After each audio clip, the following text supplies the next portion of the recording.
I don't even know where I was. People remember it.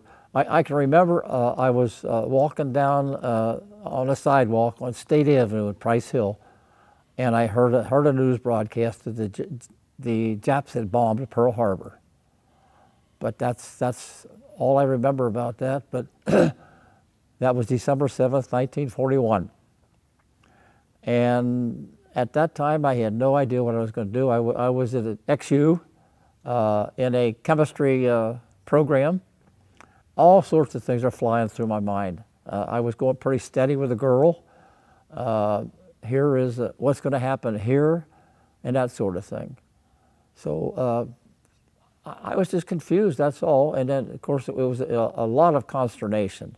People, what are we going to do? How are we going to do? What are we going to do? I wound up quitting school, and I was going to join the Marines. And this girl that I was going with says, well, I wanted to go to the Marines because I liked their uniform. Their dress blues were beautiful. But she says, well, honey, why don't you try the Air Force? So she drove with me up to Dayton. And I signed up then for the Air Force. So that's how I got to that. And Pearl Harbor started it, and I was out of school. So the next thing was, why don't we get married? 19 years old, 19 and a half. Why don't we get married? She agreed. So we went down to the cathedral, set up with a priest down there. I got married at 6:30 in the morning. And my kids all accused us, even up today, of being impetuous. And we do things like that. But it worked out good. We made 65 years out of it, and 4 kids, and everything always worked out good. After I enlisted, they had my name, and shortly after that, I got orders to go to Fort Thomas, Kentucky, to be shipped to Biloxi, Mississippi. Now, that was part of an aviation cadet program. And the worst train ride I ever had in my life was going from Cincinnati to Biloxi. Took 3 days to go there. The train was all full of a bunch of young kids like myself. But finally got to Keesler Field in Mississippi, and that's where we got our indoctrination into the aviation cadet program.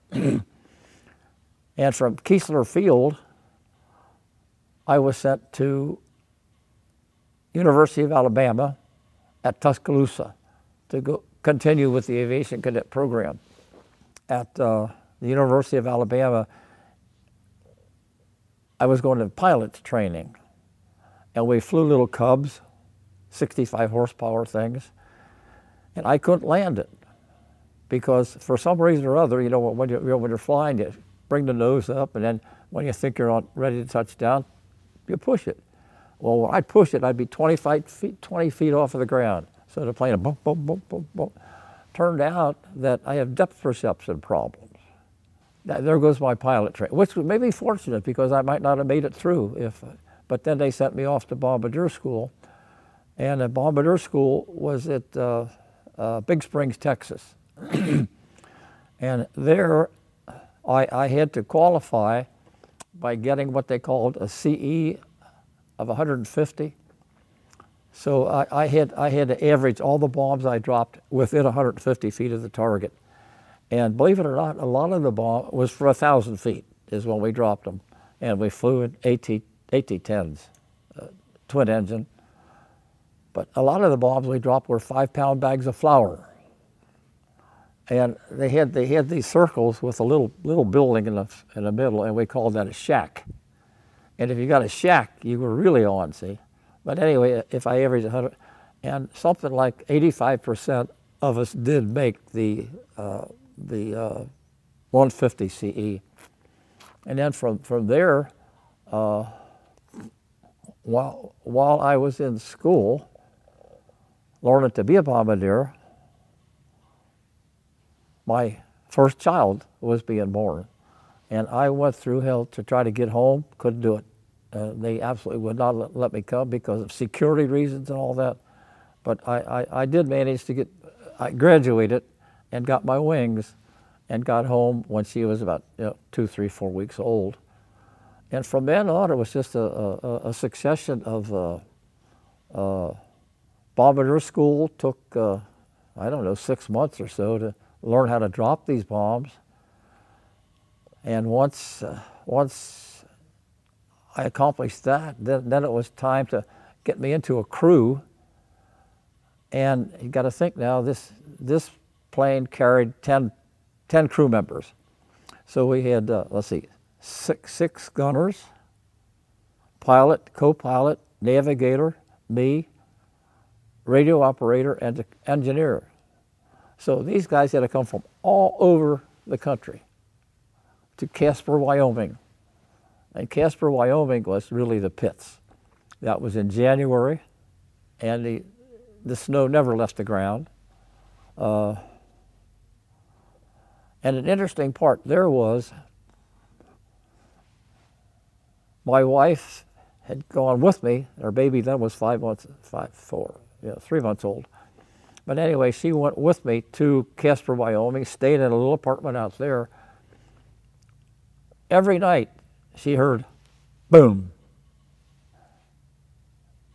The training planes were crashing because we had, my pilot had some twin engine experience, and the co-pilot only single engine.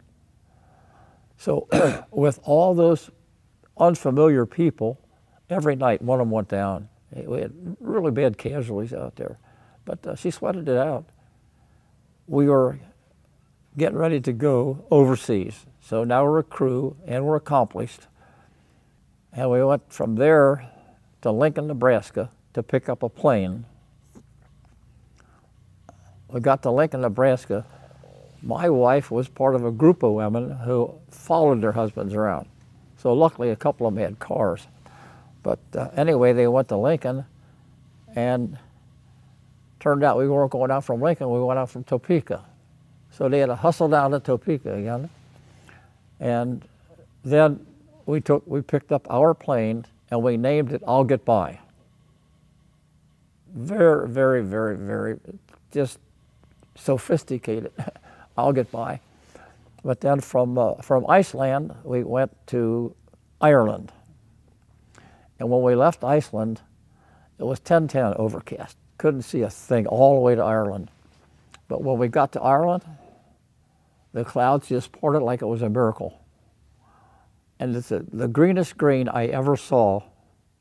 It was iridescent almost. And there was Ireland. No wonder they call it the Green Land. But when we landed there, first thing was, let's get a beer. So we asked the first guy that we saw, where can we buy a beer? His Irish brogue, we couldn't understand it at all. It took a while, but we did find it. But when they took our I'll Get By away from us there. And we went up to Norwich. And Norwich, they assigned us another plane. That's where we got the Briney Marlin. But we were really fortunate there because Norwich was an old RAF base. So we didn't have to sleep in the mud like a lot of the other guys did. We had nice beds to sleep in. We had our own kitchen to cook. And it really lived it up on the base. It wasn't tough at all. But out of there, I flew by 31 missions. And some were good, some were bad. A lot of times I was just blowing up woods because the Germans were sending over the buzz bombs, the V1s, and they would go put, put, put, put, put, put, stop, boom, see? Well, the French underground would give us the coordinates of where one of these launch pads were, and we'd drop our bombs on those coordinates, blow up a whole bunch of trees and hope we got the trucks, yeah. It was pretty routine after that. It just it got the night before in the officers' club, they would have a light. A red light means you're going, no drinks. Yellow, caution, green, go ahead. So if the red light was on, you went home, got as much sleep as you could, and at 1 o'clock, 2 o'clock, 3 o'clock in the morning. They come and woke you up. You got down to the hangar and watched them while they loaded your bombs and loaded your gas. But the mission was pretty routine. And they lasted usually about 3 hours out and about 3 hours back, because that's as much gas as we could carry with any bomb load.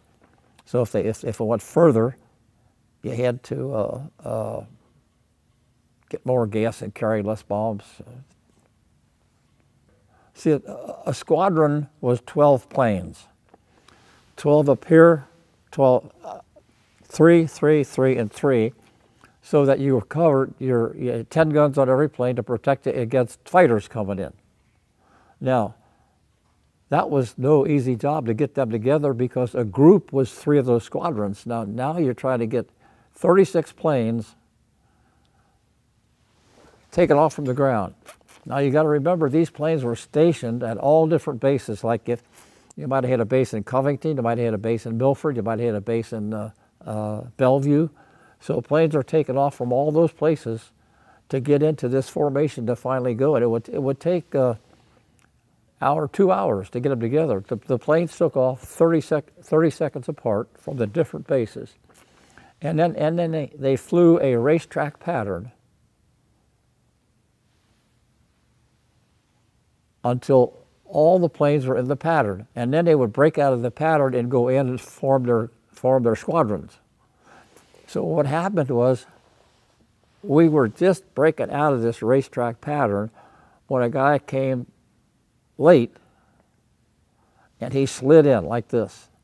So a co-pilot yelled, "Cookie, Cookie," and he looked down and Cookie wheeled it like this.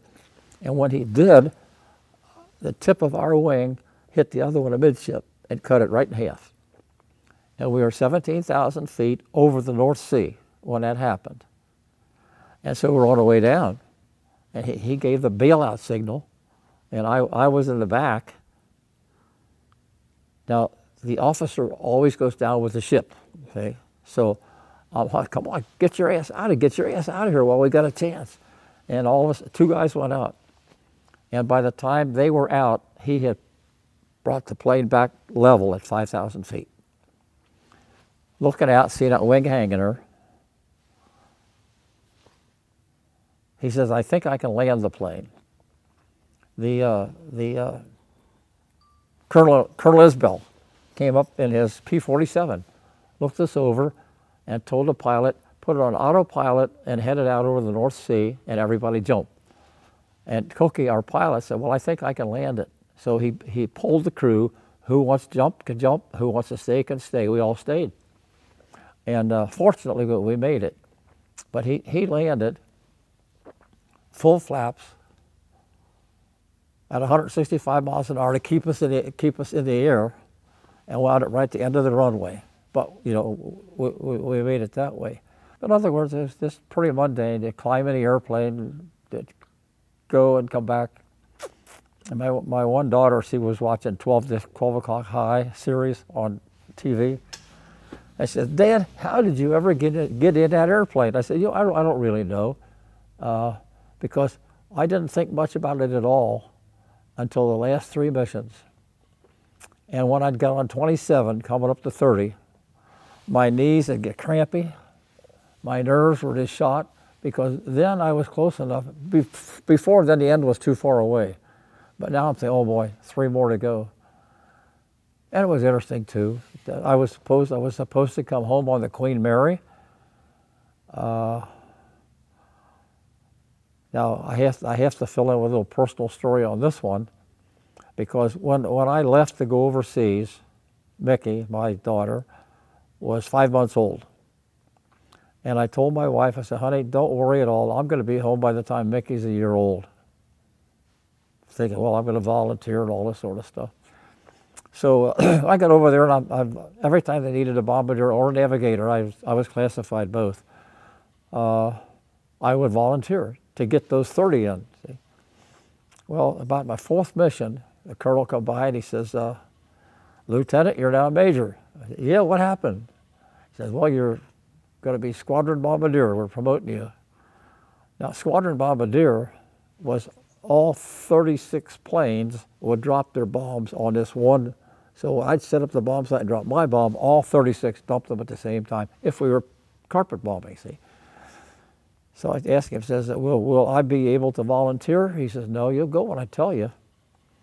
I said, I hope you don't court-martial me, but I don't really want to do this, sir. He said, well, it's up to you. So he gave it to somebody else, and there's somebody else who took it and was shot down 4 days later and died. I was able to complete my 30, and like I said, well, you know, landed and kissed the ground and all that kind of stuff. But then supposed to come home on the Queen Mary, and I wound up, luckily I flew home, and I walked in the house the day she was a year old, on her birthday, and she wouldn't have a thing to do with me. Yeah. From there on, I came back home, and we went out to Texas. I was a bombardier instructor at Midland, Texas, Ellington Field. You know where that is? Yeah, yeah.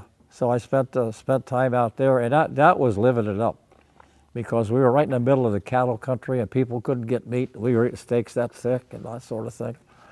And I was about this close. That's when things were getting pretty hot in the South Pacific, and they were starting to get crews together to go back, and I was on the list to get back in the fray of things. And a couple of days later is when Harry dropped the atom bomb. And people always talked about how horrible that was and how savages we were to use something like that. But I said, you know, he saved a couple of million lives there, because if they'd had to invade, the Japs fought till there was none of them left. And a lot of times, like down at I think it was Iwo Jima or Okinawa, where all the Japs committed suicide. Yeah, this is what would have happened there. But things went pretty easy there. We finished up and came on home and got to live in a normal life again. I don't have any regrets. Awesome. Cut.